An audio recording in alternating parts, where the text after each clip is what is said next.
লালমোহন উপজেলা স্বাস্থ্য complex October ও November মাসের বেতন ভাতা বন্ধ থাকার কারণে ১৩০ জন কর্মকর্তা কর্মচারী চরম সংকটে। প্রথম শ্রেণীর ১২ জন, দ্বিতীয় শ্রেণীর ৩২ জন এবং তৃতীয় ও চতুর্থ শ্রেণীর ৮৬ জন কর্মী বেতন পাচ্ছেন না। উপজেলা স্বাস্থ্য ও পরিবার পরিকল্পনা কর্মকর্তা পদ শূন্য থাকায় এবং ডিডিওশিপ না থাকার কারণে ভারপ্রাপ্ত কর্মকর্তা ডাক্তার মোহাম্মদ মহসিন খান ২ মাস ধরে বেতন তুলতে পারছেন না। নিয়মিত রোগীর সেবা দেওয়ার পরও নিজের সংসার চালানো, সন্তানকে ঢাকায় ভর্তি করা এবং অসুস্থ অভিভাবকের চিকিৎসা করানো সম্ভব হচ্ছে না স্বাস্থ্যকর্মীদের। চিকিৎসকদের অভিযোগ, ২ মাস ধরে বেতন ভাতা পাচ্ছি না, তবুও প্রতিদিন রোগীদের সেবা দিচ্ছি, সংসার চালানো কঠিন হয়ে যাচ্ছে।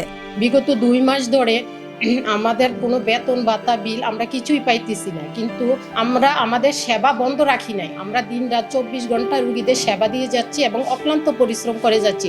বেতন ভাতা না পাওয়ার ফলে আমরা সংসার সচ্ছলভাবে চালাইতে পারতেছি না।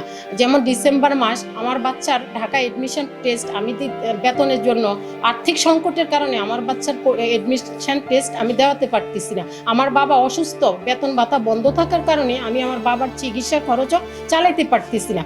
ভোলা সিভিল সার্জন জানান, উপজেলা স্বাস্থ্য ও পরিবার পরিকল্পনা কর্মকর্তার পদে এখনও কেউ যোগদান করেননি, তবে কর্তৃপক্ষ বিষয়টি দ্রুত সমাধানের আশ্বাস দিয়েছে বলে জানান তিনি। গত ২৯শে সেপ্টেম্বর থেকে এখন পর্যন্ত আমি ইউচিপিওর চার্জে আছি। তো আমাকে আর্থিক কার্যাবলীর যে ক্ষমতা ডিডিওশিপ বলে সেটা আমাকে দেওয়া হয়নি, যার জন্য গত ২ মাস ধরে অত্র হাসপাতালের কর্মকর্তা কর্মচারীদের বেতন বন্ধ আছে, এটা দেওয়া সম্ভব হচ্ছে না। ভোলা লালমোহন উপজেলা স্বাস্থ্য কমপ্লেক্সে স্বাস্থ্যকর্মীদের মানবেতর পরিস্থিতির চিত্র তুলে ধরে সমস্যার সমাধান দ্রুত করার আহ্বান জানাচ্ছে স্থানীয়রা। নিউজ ডেস্ক, জাগো নিউজ।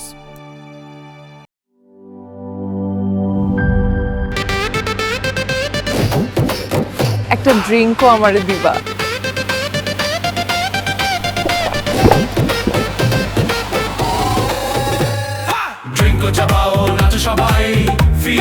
ড্রিঙ্কো হাতে তোমার বিয়ের, হলুদের অথবা রিসেপশনের নাচের ভিডিও #ড্রিঙ্কো দিয়ে শেয়ার করে জিতে নিতে পারো সিঙ্গাপুর হানিমুন ট্রিপ।